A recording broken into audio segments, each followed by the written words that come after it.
Hello, my name is Julie Lee from Wayland to Share, and from today on, I will be covering higher level IB economics. So here's today's agenda. So first we'll be talking about the difference between IB Econ and AP Econ. Then we'll go over the IB Economics HL course topic outline. And then from there on, I'll introduce what economics is and the different factors of production, which is an important unit. So first, the difference between IB Econ and AP Econ.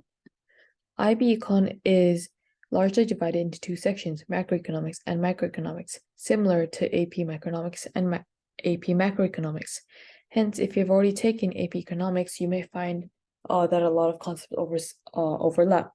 However, a strong difference is that the IB Economic curriculum also includes development economics. Another significant difference between the two curriculums is that the IB test is much more essay-based and hence requires a higher understanding regarding the relationships of economic theories and its effects. Now I'll be today instead of diving right into the content, I will be introducing the course topic outlines and the different sections for IB Economics. Afterwards, I'll talk about the introduction to economics and the different factors of production. Unit 1 of IB Economics is called the Introduction to Economics. It consists of subtopics 1.1, what is economics, and 1.2, how do economics approach the world. Unit 2 is on microeconomics and consists of subtopics from 2.1 to 2.9 for SL students, which means standard level students, and up till 2.12 for HL students, which are higher level students. The main topics covered in this unit are the laws of supply and demand, elasticity, government intervention, and market failure. Unit 3 is on microeconomics and it consists of subtopics from 3.1 to 3.7.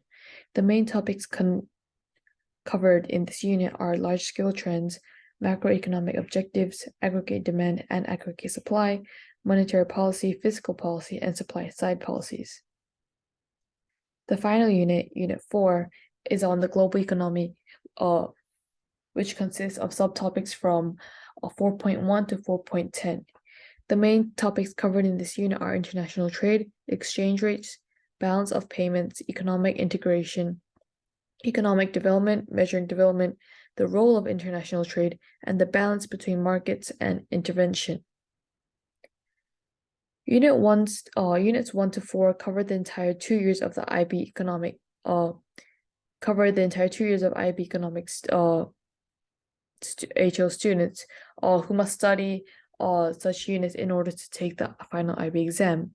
For easier understanding, I will show you how I will explain how students usually divide the units into 2 years.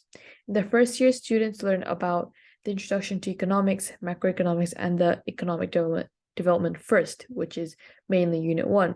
Then it is followed by Unit 2, which consists of, as previously mentioned before, demand, supply, and price determination of markets, then market failure and government intervention in markets, then macroeconomic objectives of economic growth, employment, and stable price levels. Finally, Year 1 ends with the government use of fiscal and monetary policies to achieve economic objectives. In the second year, students begin with the introduction to international economics, which is heavily Unit 3, Unit 4 based. For example, free trade versus protectionism. Then students must learn the exchange rates and balance of payments, then free trade agreements and economic integration, and then the topic in economic development. Finally, Year 2 of IB Economics HL ends with the theory of firms, which is exclusive to HL IB Economics students.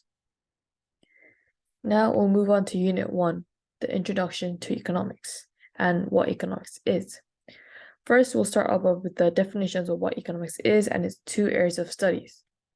Economics is a social science which attempts to study, predict, and influence human behavior and attempts to do so through scientific methods. The reason for this is largely due to the fact that because humans are so difficult to study, predict, and influence accurately, there are many fundamental disagreements within the discipline of economics. As you may have already previously heard before, economics is largely divided into 2 areas of study, microeconomics and macroeconomics. Microeconomics is the branch of economics that studies individual units, such as households, firms, and industries. Furthermore, it studies the interrelationships between these units in determining the pattern of production and distribution of goods and services. Macroeconomics, on the other hand, is the branch of economics that studies economic aggregates, which are grand totals, and the overall level of prices, outputs, and employment in the economy. Furthermore, it is concerned with the economy as a whole, and the overall economic activity rather than with detailed individual choices. Another important aspect of economics are the factors of production, which are also referred to as means of production, economic inputs, economic resources. Such factors of production are made up of land, labor, capital, and entrepreneurship. Land refers to the raw materials and natural resources of all kinds, which are also called free gifts of nature, used to produce goods and services. Labor refers to all forms of human input, both physical and mental, into production. Capital, in this case physical, are basically human produced inputs into the production process. For example, equipments, tools, buildings, and other manufactured goods that can be used for production. There are also different types of capital factors of production. It consists of physical capital, which is mentioned just now, human capital, natural capital, and financial capital. Human capital refers to the skills, abilities, knowledge, and good health acquired by people that make them more productive. Natural capital, also referred to as environmental capital, is an expanded meaning of the economic resource land, plus additional natural resources that occur naturally, including air, biodiversity, soil quality, ozone layer, and climate. Financial capital refers to not only means in financial assets such as stocks, bonds, etc., but also money used to buy such assets. The final factor of production is entrepreneurship, the human skill that includes the risk-taking and innovation needed to seek opportunities for opening and successfully running a business. And that's the end of today's video. I hope it was easy to understand, and I hope to see you in the next video.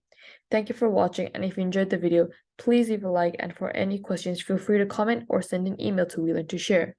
Also, if you would like to watch more videos from We Learn to Share, please subscribe and turn on the notifications. Thank you.